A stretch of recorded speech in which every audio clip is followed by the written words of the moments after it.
Orban, Prime Minister of Hungary, members of the US and Hungarian delegations, and all our esteemed guests.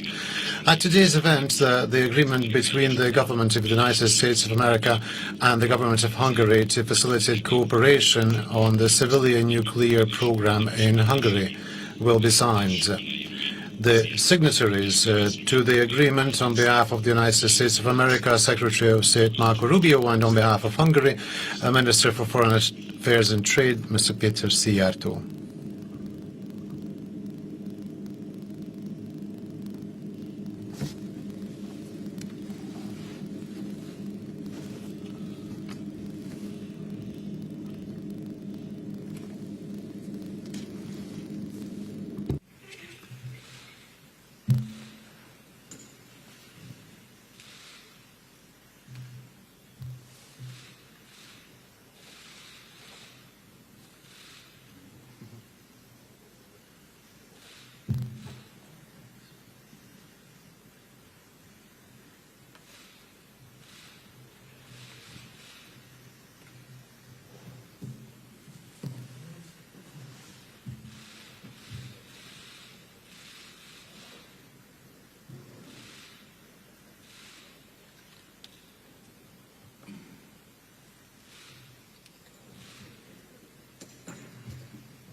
Köszönöm szépen.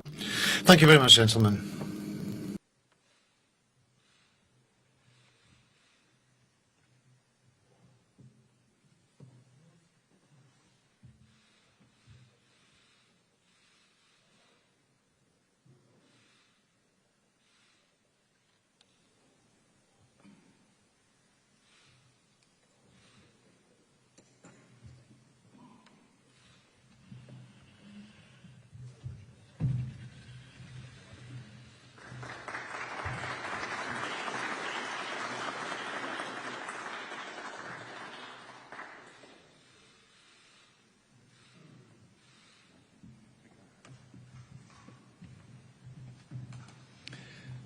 Köszönöm szépen, uraim! Most pedig felkérem Orbán Viktor urat, Magyarország miniszterelnökét, hogy tegye meg nyilatkozatát. Jó napot kívánok, tisztelt Hölgyeim és Uraim, mélyen tisztelt külügyminiszter úr! Ez a hét is jól kezdődik. Még csak hétfő van, és már túl vagyunk egy Egyesült Államokból érkezett külügyminiszterrel folytatott szívélyes, baráti és komoly megbeszélésen. Erről a látogatásról még akkor állapodtunk meg az Egyesült Államok elnökével, amikor novemberben ott jártunk. Köszönöm szépen, hogy a külügyminiszter úr ellátogatott Magyarországra, és ezzel megtisztelte a magyarokat. Áttekintettük a kétoldalú kapcsolatokat. Új amerikai elnök van, úgyhogy én is alkalmazkodom ehhez a megválasztott kifejezéseket illetően. Azt mondom, egy aranykor köszöntött be, egy új aranykor köszöntött be az Egyesült Államok és Magyarország közötti kapcsolatokban. Külügyminiszter úrnak mondom, hogy mi az understatementekkel operálunk a magyar nyelvben és a magyar politikában, de a helyzet az, hogy valóban nem emlékszem, pedig már 31 néhány éve benne vagyok a politikában, hogy mikor voltak ilyen magas szintűek, kiegyensúlyozottak és jó szándéktól vezetettek a két nemzet közötti kapcsolatok. Ezért köszönettel tartozunk Donald Trump elnök úrnak és önnek is. Talán akkor voltunk ilyen magasan, amikor az idősebb Bush elnök úr látogatott még el hozzánk a rendszerváltásnak az előestéjén, amely látogatás nagyban hozzájárult, hogy megszabaduljunk a kommunistáktól és megszabaduljunk a Varsói Szerződéstől is. Azóta voltak jobb és rosszabb időszakok a magyar-amerikai kapcsolatokban, de ilyen magasan, mint ahol most vagyunk, még sosem jártunk. Tavaly január óta 17 amerikai beruházásról született döntés Magyarországon. Ez egy évtizedes rekord. A magyarok újra vízummentesen utazhatnak az Egyesült Államokba, ezt is köszönjük a külügyminiszter úrnak. Magyarországot meghívták az újon alakított béketanácsba, amelynek az alakulése az ezen a héten, talán csütörtökön lesz Amerikában, Washingtonban, ahol én képviselem majd Magyarországot. És kötöttünk kulcsfontosságú megállapodásokat az energia területén, ez kiterjed a kőolajra, a gázra és a nukleáris energiára, és ezek a megállapodások az Egyesült Államok elnökének Magyarország számára megadott kivételével együtt, amely lehetővé teszi az orosz gáz és olaj használatát Magyarországon. Ezek így együtt hozzájárulnak ahhoz, hogy Magyarország továbbra is biztonságban legyen az energiaellátás felől, és képesek legyünk a háztartásoknak és az iparnak is nemzetközi összevetésben rendkívül olcsó energiát biztosítani. És tárgyaltunk természetesen arról is, hogy a szerbiai finomítót, NIS nevű vállalatot a MOL milyen feltételek mellett tudja megvásárolni. Ami a én mondandómat illeti, én biztosítottam Rubio külügyminiszter úrat arról, hogy Magyarország továbbra is támogatja, akármilyen európai konfliktusokkal is jár. Magyarország továbbra is támogatja az Egyesült Államok ukrajnai béketörekvéseit. A mostani amerikai elnök tette a legtöbbet az egész nemzetközi politikában azért, hogy az orosz-ukrán háborúban béke legyen. Megismétlem, ha bár mindenki tudja, hogyha Donald Trump lett volna az Egyesült Államok elnöke, akkor ez a háború ki se tört volna. És ha nem ő lenne most az elnök, akkor esélyünk sem lenne arra, hogy ezt belátható időn belül békével le tudjuk zárni. Úgyhogy tiszteletünket és köszönetünket fejezzük ki az Egyesült Államok elnökének a béketörekvéseiért. Természetesen Magyarország továbbra is készen áll, hogyha lesz békecsúcs, akkor ennek itt Budapesten adjunk otthont, és megerősítettem Rubio külügyminiszter úrnak, hogy Trump elnök úrnak élő meghívása van Magyarországra. Külügyminiszter úr, köszönöm szépen a mai tárgyalás lehetőséget.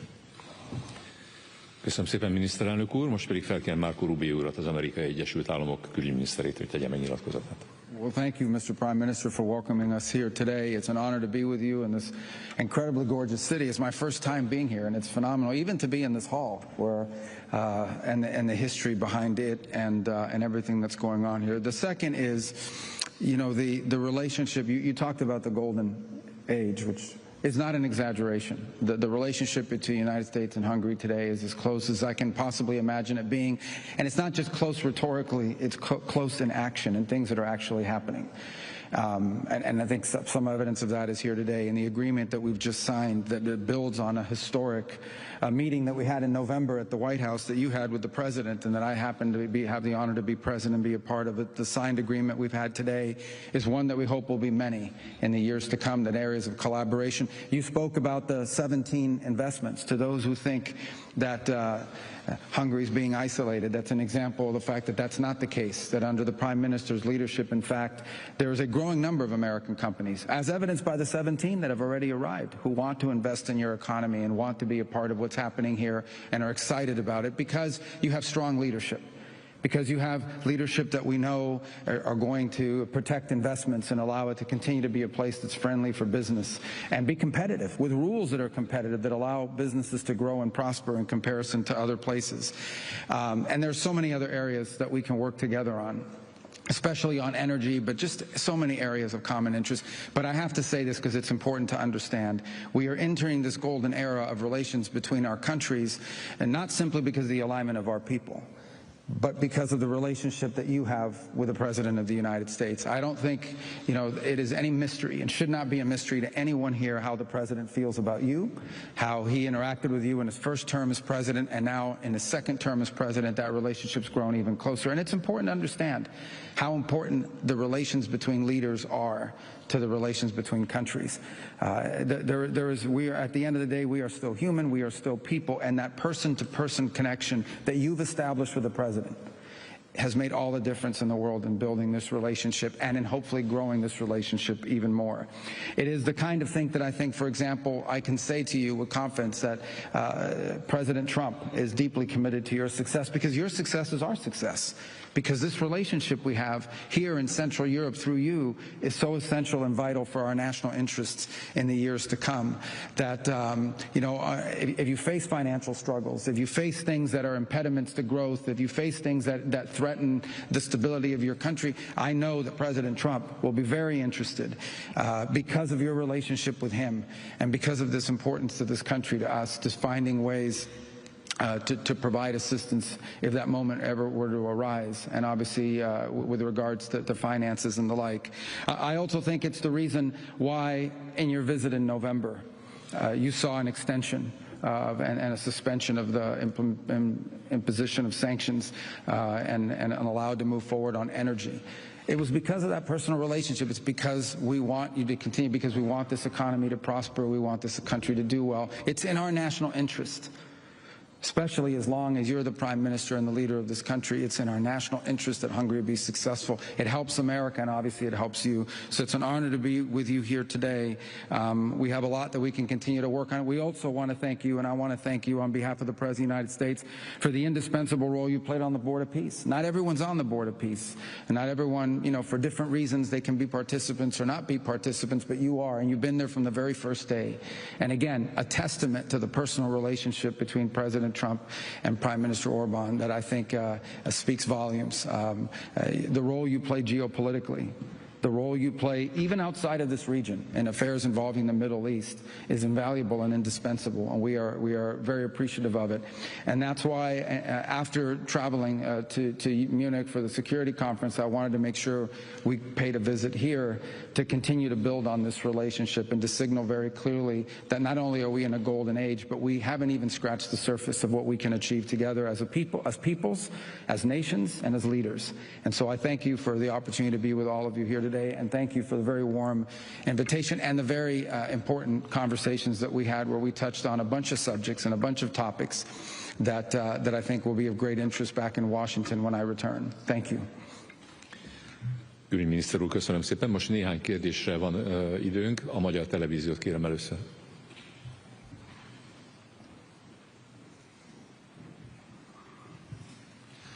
Jó napot kívánok, Mészáros László vagyok a Magyar Televíziótól. Volodymyr Zelenszkij ukrán elnök folyamatosan támadja Orbán Viktor miniszterelnök urat, amiért nem támogatja Ukrajna uniós csatlakozását.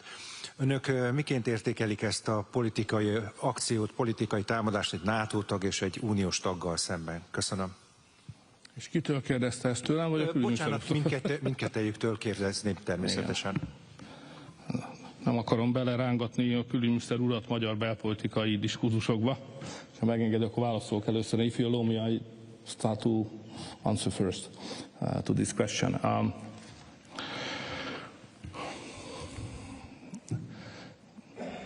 Az ukránok nyilvánvalóan, és az elnökük beszálltak a magyar választási kampányba. Ideig gondolkodtam, hogy ezt nehezményezzük-e vagy nem. Végül is ilyen brutális nyíltsággal beleszállni egy másik ország választási kampányába nem túl gyakori. De aztán rájöttem, hogy ez érthető. Mert persze a magyar választás elsősorban a magyar emberek számára a legfontosabb. De van hatása Magyarországon kívül is. És az ukránok joggal gondolják azt, hogy jelentősége van annak, hogy milyen kormánya lesz Magyarországnak. És két opció van csak. Az egyik az, amit önök jól ismernek, ez a magyar nép opciója, akik egy szavazáson, a Vox 2025-ön világosan elmondták, hogy nem vállalják, hogy Ukrajna belépjen az Európai Unió, mert az a meggyőződésünk, hogy ez belerántana bennünket a háborúba, és tönkretenni a gazdaságunkat. És azt is tudhatják, hogy mi nem adjunk pénzt Brüsszelnek azért, hogy azt utána Ukrajnába küldje. A másik lehetőség, ami egy valódi lehetőség, és az ukránok ezt szeretnék, és ezt józan ésszel be is láthatjuk, hogyha egy olyan kormány jönne, amely azt akarja, vagy elfogadja legalábbis, hogy Ukrajna tagja lesz az Európai Uniónak, és hogy olyan kormányt akarnak, amely részt vállal Ukrajna pénzügyi terheinek viselésében, vagyis küld pénzt Ukrajnába. Ez a helyzet. És az ukránok számára nem mindegy, hogy dől el ez a választás. Ezért úgy döntöttek, hogy részt vesznek ebben a kampányban. És miután mi a józanész talaján állunk, ezen nem kell meglepődnünk. Inkább alkalmazkodni kell hozzá. Tehát tudomásul kell vennünk, hogy ennek a választásnak aktív szereplője lesz az ukrán elnök és Ukrajna.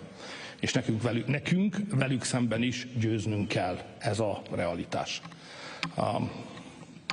Minden más, ami ehhez kapcsolódik, a háború jövője is, így tovább finanszírozás, ezek meghaladják a sajtótájékoztató kereteit, mert bele se vágok, csak az egyetlen aspektushoz térek vissza, ez egy választás. A választáson az emberek döntenek, és Ukrajna számára nem mindegy, hogy ez a döntés milyen lesz, és ezért ők teljes testsúllyal és fegyverzettel részt vesznek a magyar kampányban.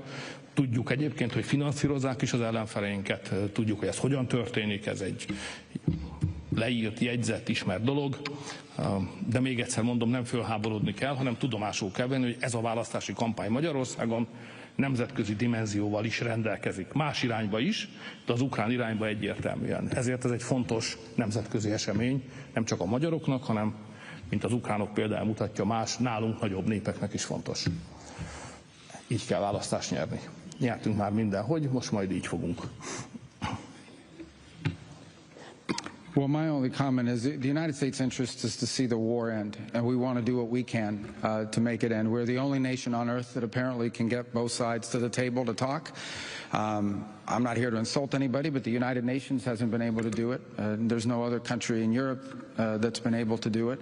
The United States has been successful at being able to get both sides to talk. I mean, for the first time, in a number of years, you actually have at a technical level military officials from both sides sat down last week in the Middle East, and we'll restart those talks again in Geneva later this week. I think that's a very positive thing. That said, all we are trying to do is play a role if it's possible in reaching a deal. We're not seeking to impose a deal on anybody. We're not trying to force anyone to take a deal they don't want to take. We just want to help them because we think it's a war that's incredibly damaging. We think it's a war that's incredibly destructive. We think it's a war that never should have happened and should end as soon as possible. That's how the president feels, and the president's invested a tremendous amount of time and political capital in trying to serve a useful purpose. Usually, in my time observing geopolitics, when a president tries to engage himself in peacemaking and in ending wars, that's usually applauded. So this is one of the few times, for a lot of different reasons, I don't know what they may be, but maybe I can speculate what they are, where people actually criticize a president trying to end a war. Usually when you're trying to end wars, the international community applauds you. This is one of the few wars I've ever seen where some people in the international community condemn you for trying to help end a war. But that's what we're trying to do. That's what we're going to continue to do as long as our role is and our engagement is a positive one. And hopefully the war will end. The sooner the better. It should have ended a long time ago. It should have never actually happened. This war should have never happened. This war would have never happened if Donald Trump had been president of the United States at the time it began. But that's what happened, and so now here we are. So we're going to continue to do everything we can to try to bring it to an end. And if we can be successful at it, I think the world will be a better place. And if we can't, then unfortunately the suffering and the dying and the killing will continue, and that's not good for anybody, but that's where we find ourselves. So hopefully we can stop it, but let's see. Next is CBS News, please. Olivia.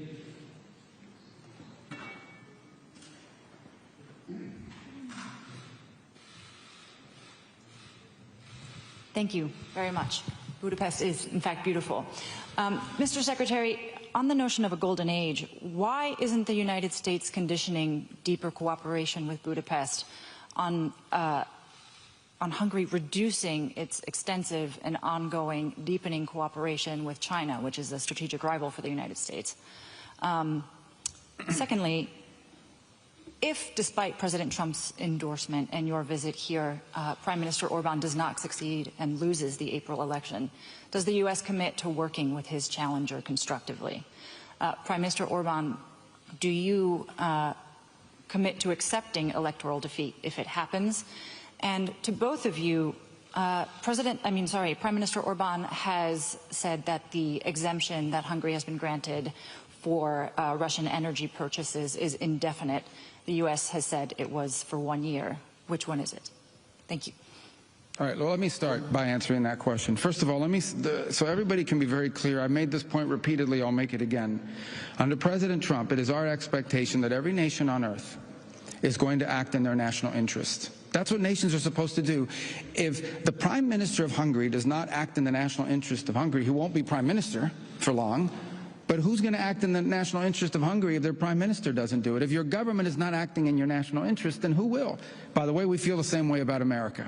So in those instances in which our national interest and some other countries' national interests are aligned, that is an opportunity for extraordinary partnership. And we have many, many areas where our national interests are aligned. Where they're not aligned or where we have some differences, that's where that alignment and the other issues, that's where this relationship, that's where these deep ties to one another are so important, because that's where you can find accommodation, that's where you can hear each other out, that's where maybe you can work together on. But we're not asking any country in the world to isolate themselves from anybody. We understand that every country in the world has to deal with the reality of their geography, of their economy, of their history, and of the challenges of their future. We will obviously share with partners and friends concerns we may have about certain things, but as an example, the United States, you mentioned China as an example.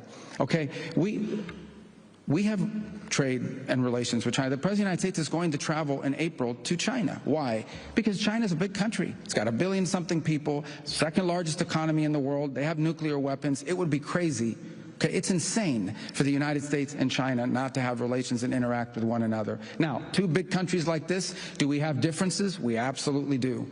And we'll have to manage those differences. And some of those differences are things we've spoken very frankly and clearly and repeatedly about the fact that it is not good for the world. It's not good for anybody to rely on one country or one economy for 90% of anything, especially things like critical supply chains.